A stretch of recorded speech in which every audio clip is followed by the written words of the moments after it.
Whoa, this thing is so fast.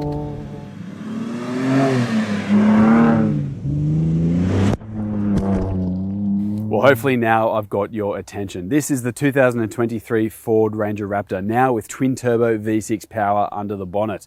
And in this video, I want to give you a very thorough review of this new car from top to bottom. I'll run you through things like powertrain, ride quality, interior, exterior, payloads, technology, everything you need to know. And at the end of the video, I've got an off-road racetrack booked in. We're going to put this thing through its paces pretty hard on a nice little circuit and probably get some air under these tires as well, because there's a big jump on the main straight. So let's go get stuck into it. The 2023 Ford Ranger Raptor is priced from $85,490 before on-road costs, but our tester has a few options thrown at it. There are beadlock capable 17-inch alloy wheels, this code orange paintwork and a decal pack. So when it's all said and done, you're looking at $88,665 before on-road costs. Otherwise, this Raptor is highly spec'd as standard with things like matrix LED headlights, LED daytime running lights, a Raptor-style grille, a unique interior treatment and seats. There's a 12-inch infotainment display and a 12.3-inch instrument cluster. The bodywork has swollen to accommodate the 100mm wider wheel track and 33-inch BF Goodrich tyres, which are controlled by a bespoke race-bred suspension setup. It's coil springs and disc brakes all round, with Fox 2.5-inch live valve shock absorbers taking centre stage. Under the bonnet is a 3-litre twin-turbocharged petrol V6, which makes 292 kilowatts and 583 newton meters, running through a 10-speed automatic transmission and clutch-based four-wheel drive system with low range and locking differentials front and rear, and we're going to have a play with those a bit later. And with double the power of the old Raptor, this new model is able to nearly halve the 0 to 100 km/h sprint time to just 6 seconds. That's according to our own testing.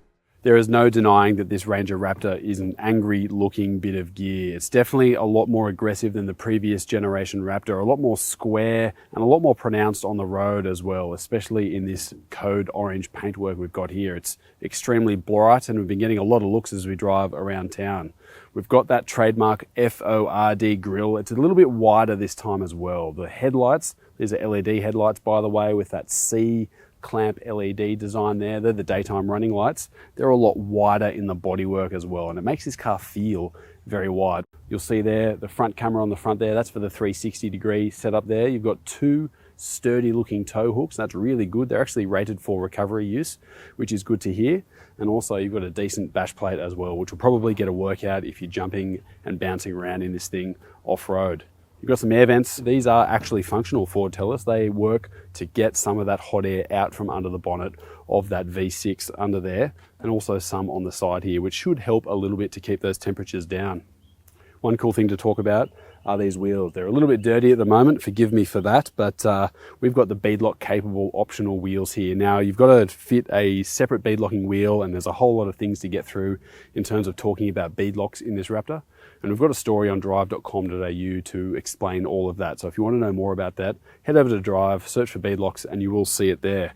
You've got these side steps on this Raptor. They're the same sort of design as the previous generation one. It's finished in this material on top here. It almost feels like grip tape on a skateboard or something like that. So you're not going to slip over getting in and out. And they're nice and scalloped. I think Ford designed that because they want sand and dirt and things like that to drain away on their own when you're driving around on the sand dunes and that sort of thing. So in terms of overall width, this Ranger Raptor has the same track width in comparison to the previous generation one. But because the standard Ranger has gotten a little bit wider, it's about 50 mils wider over the previous generation model, this one doesn't have the same overall width difference in comparison to a standard Ranger, if that makes sense. This is 100 mils wider than a standard Ranger. The previous generation one was 150 mils, and you can kind of see that when you look at the old Ranger Raptor. It looked really, really bulbous over the haunches and that sort of thing. This thing is definitely widened. It definitely looks tough, but it doesn't have that same extreme sort of look, I think. There's not many options available on this Ranger Raptor, but one of them is this optional decal pack here. Ford calls it war paint. It's a little bit of a modern sort of digital design, I suppose. It costs you $500, but I do like the detail. Some of this has a little bit of texture about it. which is pretty cool. Another thing to note here with this new Ranger Raptor is that the blind spot monitor is actually built in. So that's a sensor built into the light here. Normally these are mounted somewhere under the bumper here, which can get in the way of things. And if you want to swap that step for a different style bumper, you can run into issues, but that is mounted up there, out of the way.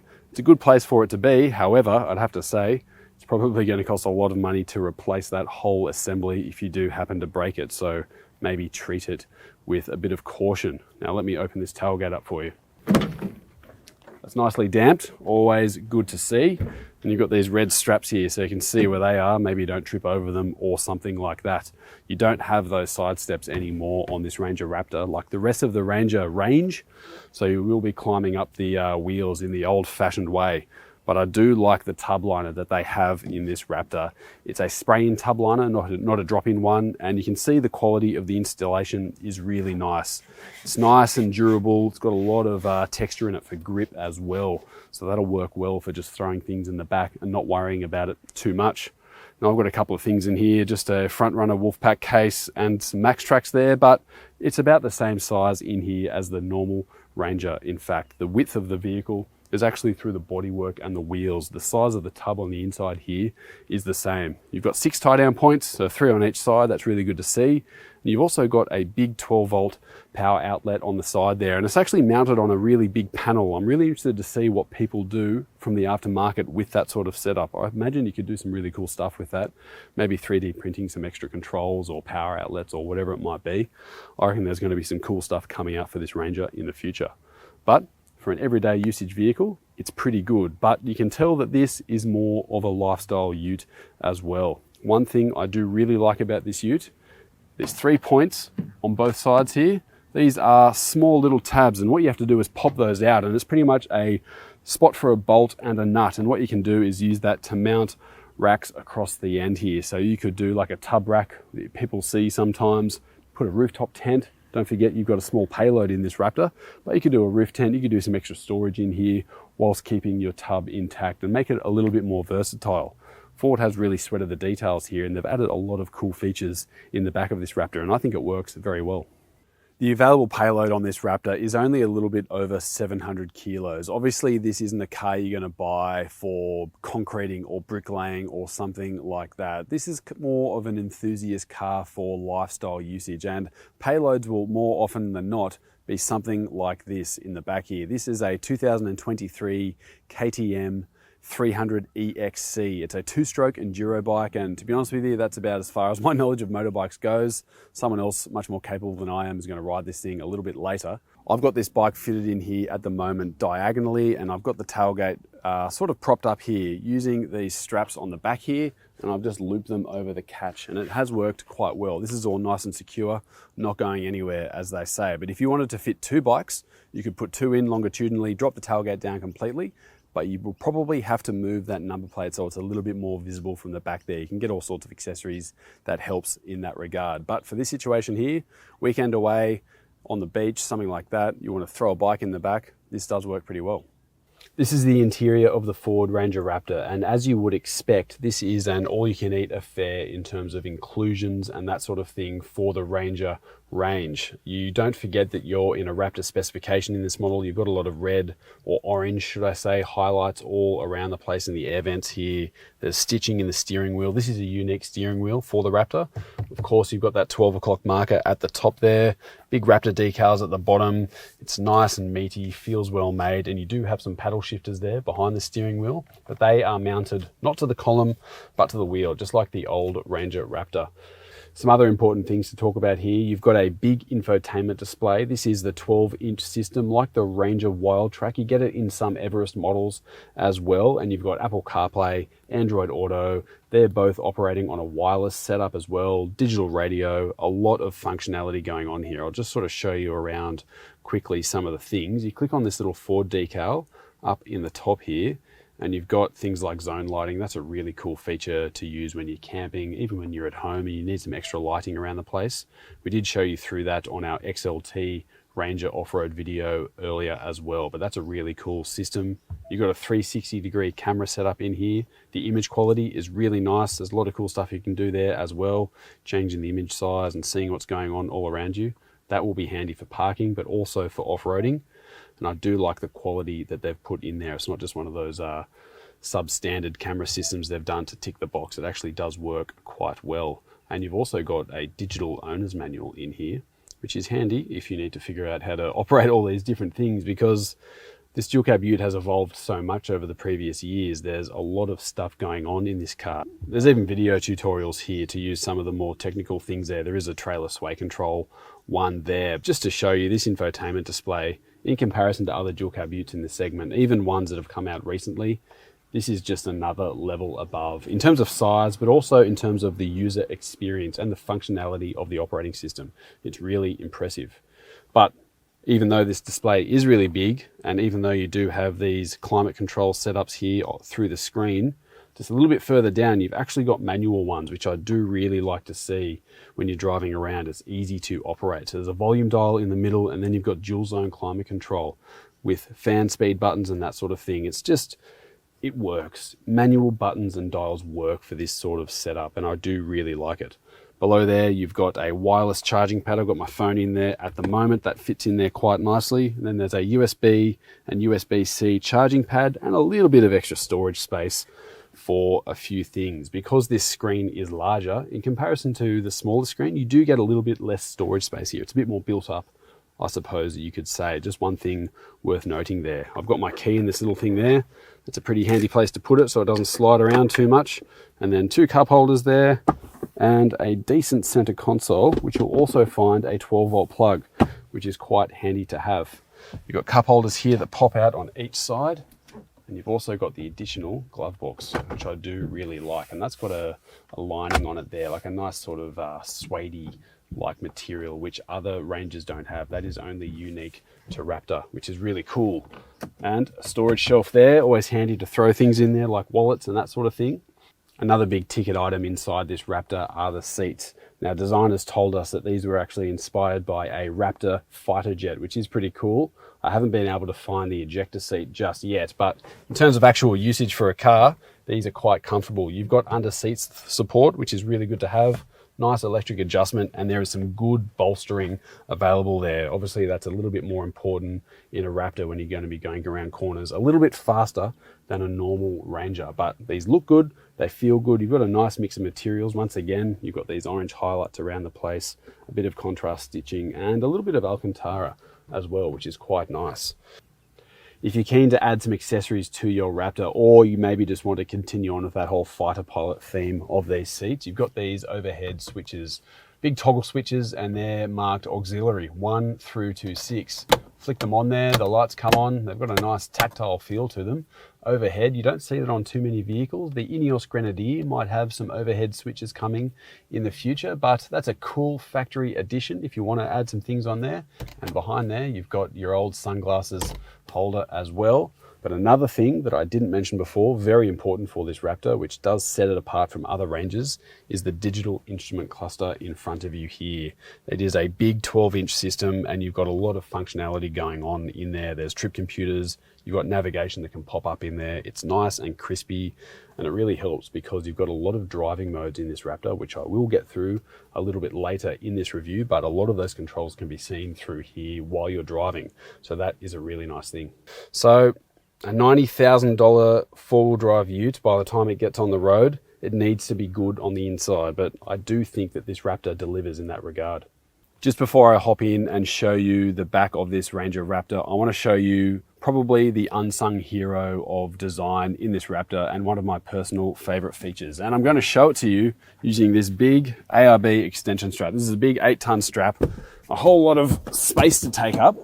But if you pop this up here, you've got nice storage underneath the seats in the back here. And I love the detail that Ford has gone to here, just scalloping at the bottom of this seat base a little bit to maximize the amount of storage. So just to show you, that fits in there, and the seat will drop down and close quite easily. It'll fit on the other side as well. Even though it's sitting up a fair bit there, close that down, not a trouble at all. I reckon you could fit a complete recovery kit under this seat here, have it out of the way all the time. Such a nice little feature to have.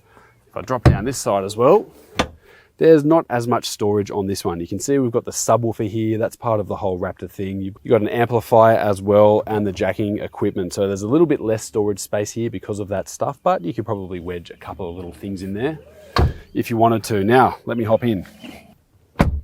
All right, I'm in. That's my driving position up front there. Let me just pop, sorry. It's a little bit tight, but there we go. All right. Now, first thing to note in the back here, Ford has actually changed the back seats of this Raptor. In the previous generation Ranger Raptor, it was the same back seat setup as the normal Ranger, but in this case, they've done a bit of a different thing. There's a little bit more scalloping going on. It's definitely not some sort of race bucket seat or anything like that, but you've got the same nice details around the place. So I guess you feel a little bit more included in the back here than you did in the previous generation model.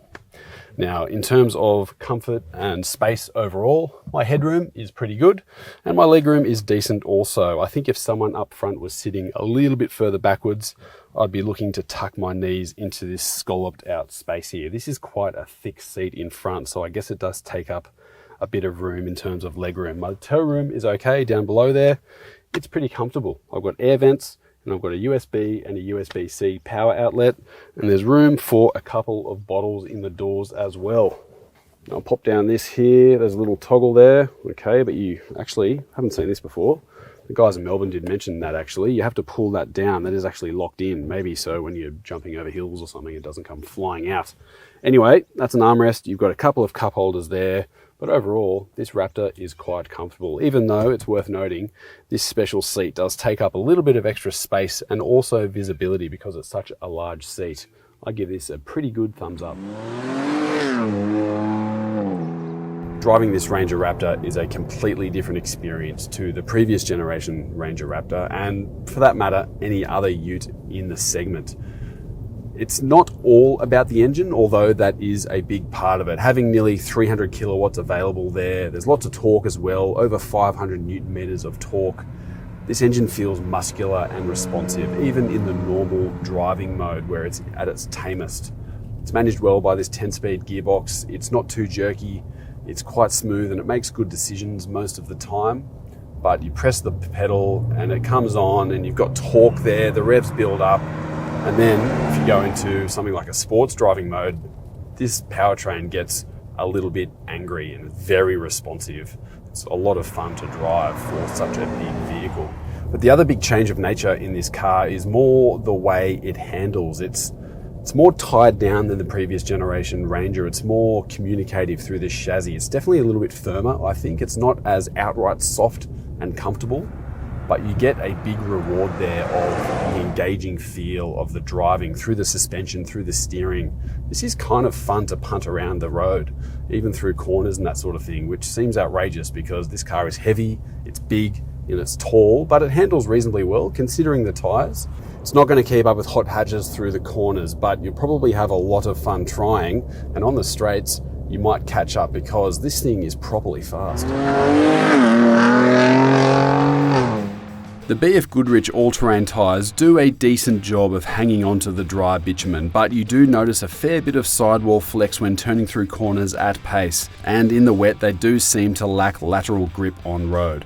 However, it's got to be said that the Raptor's all-wheel drive system really helps in this regard in comparison to the old model. One thing I love about this Raptor is the amount of adjustment that you've got available in the different driving modes. So you've got a bunch of modes you can get to through this dial down here, but on the steering wheel, you've got a button for your steering, a button for your suspension, a button for your exhaust, and they're all adjustable separately on their own. And it's really cool because you can do different steering. Maybe you want a heavier steering feel or a bit lighter. You can put the suspension into Baja mode, which makes it a little bit softer on compression, soaking up those bumps a bit more. And then the exhaust, of course, you can go from very quiet to very loud. Don't forget that Baja mode is meant to be for off-road use only, but I doubt anyone will ever actually adhere to that. But it means that you can dial this Raptor in to exactly how you want it, and it makes a car that is around town when you're not trying to be a hero sliding around corners or going over jumps. It's really comfortable and you can make it exactly how you like it.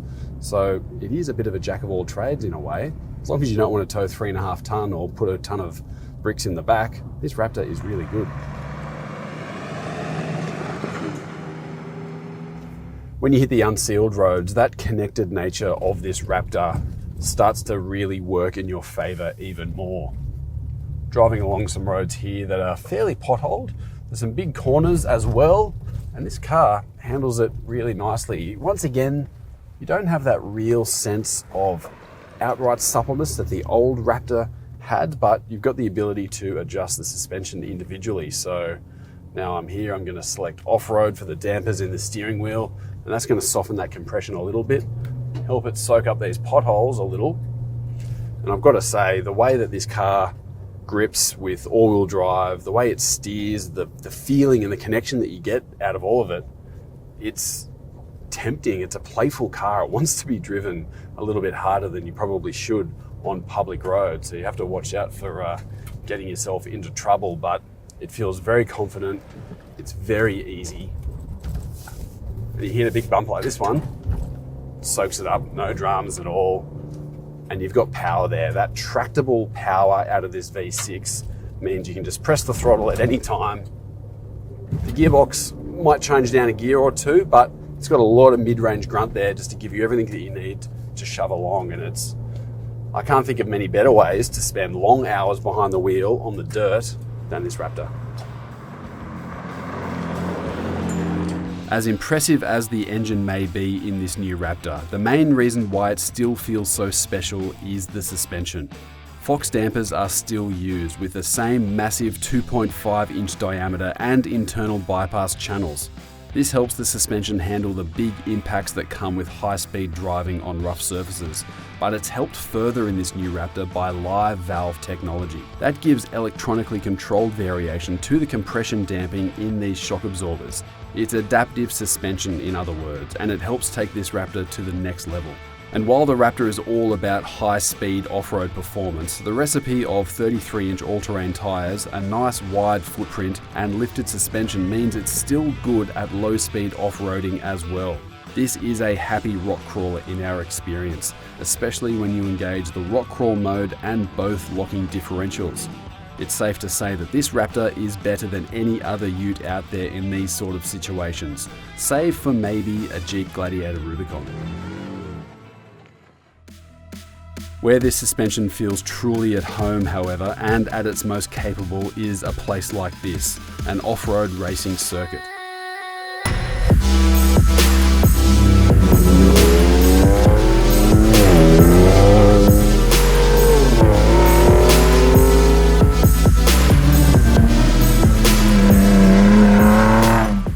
You might remember this track. It's called Off-Road Rush on the outskirts of Sydney, and you'll remember it from our last Ranger Raptor review. Well, we had so much fun out here last time, we thought we would do it all again with the new Raptor. All right, now we're at the racetrack. Got my helmet on, safety first as always, but we've got the chance to really put this thing to the test. I know this thing's going to be a lot faster, but really keen to see how it goes. First gear, Baja mode, manual as well. Let's get stuck into it.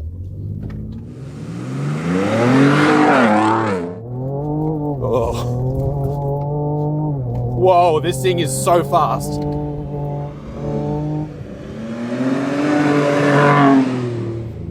I'll be honest with you, I was a little bit worried about doing a driving piece to camera whilst driving this car because the old Ranger Raptor wasn't so much of a handful. I could keep that thing reined in and still talk, but this one, I've really got to keep an eye on what I'm doing because this thing feels like an absolute animal off-road. The way the power comes on, mid-corner, you can punch it, it's super responsive, it's got a lot of grunt, this thing. The gearbox feels nice as well. One thing that's really great is the steering. It's better on-road, but off-road here you can feel a lot more of what's going on underneath. It's more communicative. With all that power, you can rotate it through a corner, let it slide a bit. Oh man, this thing's amazing.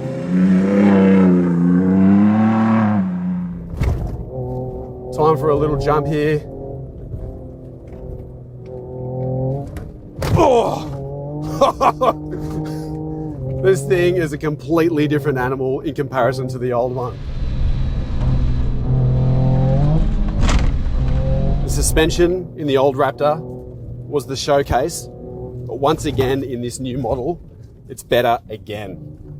because you've got a bit of adaptive there in the compression of these new Fox shocks. They're still massive, they've still got so much capability, but it just adds that extra little dimension of keeping the wheels on the ground and putting all of this power down. Nearly 300 kilowatts and 560 Newton meters. It's definitely a handful, and I've got to tell you, don't turn stability control off on this thing if you're not confident, because it will get out of shape. Put it in Baja mode, keep it there, and it will make you a safer driver, but also much better. You can feel it nibbling away at the wheels when you're sideways around the corner. Ford engineers told us that when they were developing this car, they simulated the Baja 1000, which is 1,600 kilometers of off-road racing here in Australia at a racetrack. And I've only been doing, well, I don't know, about 50 kilometers, but I've been driving this thing hard on the brakes, hard on the accelerator, hard through the corners, just like that, and it hasn't put a foot wrong. It's just another level over the old one. It's actually quite amazing how good this thing is off-road.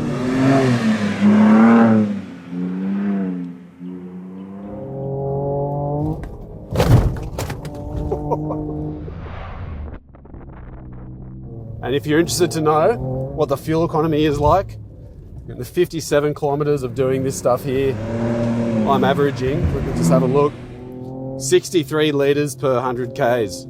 So I think I might have to go past the servo on the way home. This engine has transformed the Raptor and it's made it a much more potent vehicle overall, but Ford has done the chassis, the suspension and the steering as well with this new model. And let me tell you, it's worlds apart from the old one. I'm on the cool down lap now. I'm giving these brakes absolute hell, but they are standing up reasonably well so far, I have to say. But overall, this Raptor, it's an amazing vehicle. It's up to the ante, and it's more than just this new engine under the bonnet. It's the chassis, it's the suspension, it's the steering, and it's the way that it works all together. You can only really experience it on a track like this, but if you're going to spend 90 grand on a four-wheel drive ute that can do jumps, please maybe just book in a day and do it, because you will be amazed at how much fun and how fast this thing is off-road. If you want to see more of this Ranger Raptor in action, follow this link on the screen to watch it take on a KTM 300 EXC two-stroke enduro bike, and you'll see which one is fastest around the track. And you'll also get to see how much faster this Raptor is around the same track as the old model. Let me tell you, you might be surprised. Guys, if you enjoyed this video, please drop a comment below and let me know what you think. Give us a thumbs up and share the video with your mates as well if they're interested in seeing this Ranger Raptor jump and slide around corners, because if I get this video going well, I get to do even more of this kind of stuff. So it's a little bit selfish, but I think it's a win-win situation. So drop us a comment, give us a thumbs up and share the video. So is this Ranger Raptor better than the previous generation model?